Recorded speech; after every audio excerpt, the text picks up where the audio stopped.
کا आगाज करेंगे। सबसे पहले बात करेंगे समात की।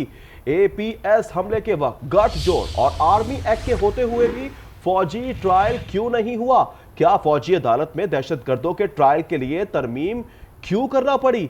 जस्टिस जमाल मंदुखेल के सवालात वज़ारत दिफा के वकील ख्वाजा हारिस ने जवाब दिया, जो इनकी नौयत से तय होता है ट्रायल कहां चलेगा। इस हवाले से मजीद बात करेंगे आज न्यूज़ के नुमाइंदे अफजल जावेद से। अफजल, बताइएगा, समात के दौरान सानिया आईपीएस का तस्करा भी हुआ? जी बिल्कुल, ये समात तो कल तक के लिए मुलतवी कर दी गई और वज़ारत दिफा के वकील ख्वाजा हारिस के दलाइल भी मुकम्मल नहीं हो सके, लेकिन जस्टिस अमीनुद्दीन की सरबराही में जब समात चल रही थी तो ख्वाजा हारिस ने कहा कि बात सिविलियन के ट्रायल की नहीं बल्कि सवाल आर्मी एक्ट के तहत इर्तिकाब जुर्म के ट्रायल का है। जस्टिस अमीनुद्दीन ने कहा कि मुलजिम खुसूसी ट्रायल में जुर्म की नीयत ना होने का दफा ले सकता है। जस्टिस जमाल मंदुखेल ने कहा कि मुलजिम कह सकता है कि मेरा जुर्म करने का इरादा नहीं था।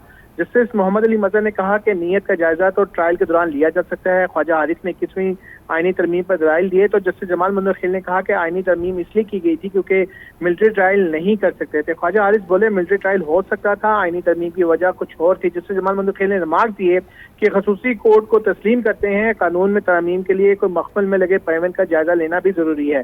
जस्टिस नईम अख्तर अखबार ने कहा कि किसी तरमीम केस के फैसले में कानून साजी की जो नीयत है उसका पहलू भी देखना जरूरी है।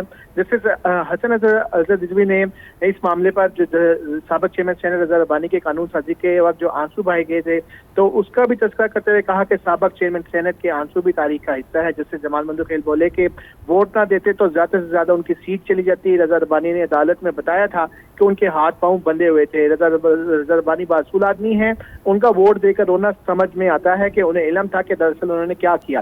जस्टिस जमाल मंदुखेल के पूछने पर वकील वज़ारत दिफा ने बताया कि आर्मी एक्ट और ऑफिशियल सीक्रेट एक्ट जो है साने आर्मी पब्लिक स्कूल के वक्त बिल्कुल मौजूद था। जमाल मंदुखेल ने कहा कि गठजोड़ और आर्मी एक्ट के होते हुए भी खसूसी अदालत में ट्रायल क्यों नहीं हुआ, आइन में तरमीम क्यों करना पड़ी। ख्वाजा हारिस ने बताया कि तरमीम में डिसिप्लिन और फाइज की अंजामदही से हटकर भी कई जराइम शामिल किए गए हैं। समात कल तक के लिए मुलतवी हो गई है और ख्वाजा हारिस जो है कल दोबारा से दलाइल अपने जारी रखेंगे। ख्वाजा हारिस दोबारा से दलाइल का कल आगाज करेंगे और समात कल तक मुलतवी की गई है। बहुत शुक्रिया अफजल।